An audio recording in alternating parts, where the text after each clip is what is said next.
the story of my ancestors, has it that the world, the universe, in fact, is brought into being by the speaking of words. Words have that much power. And at the end of one long week of the speaking of words that brought worlds into being, the Divine One looked at all that had been made and said it was good.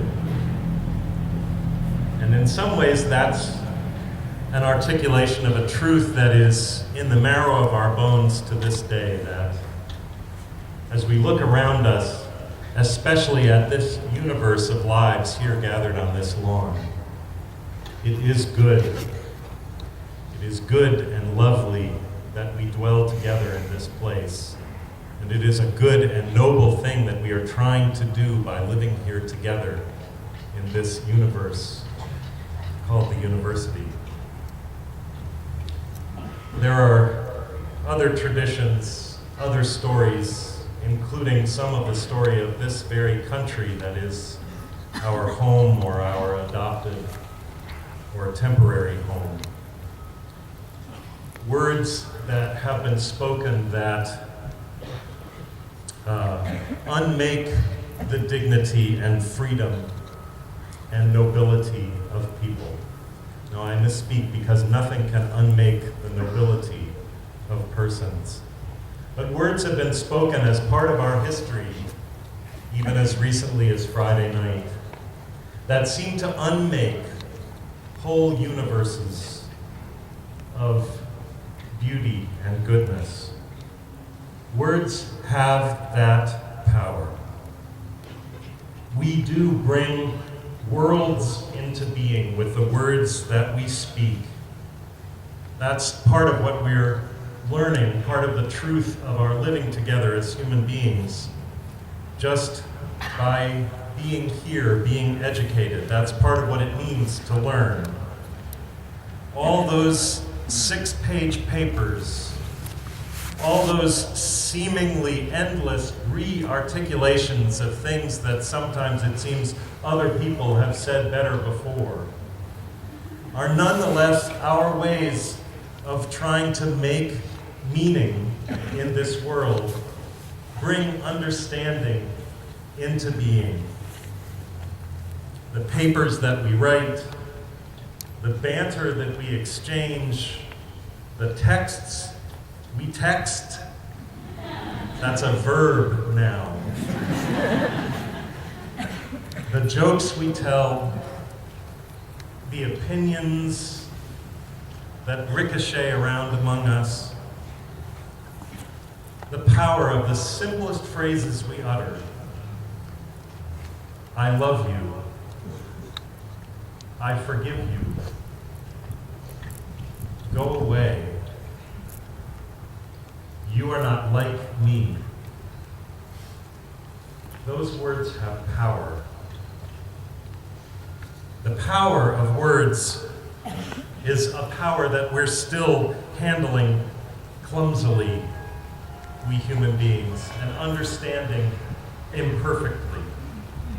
And God knows we've seen some of that clumsiness and that imperfect understanding over these past several days as we human beings have struggled to tell the truth without wounding and unmaking worlds of integrity.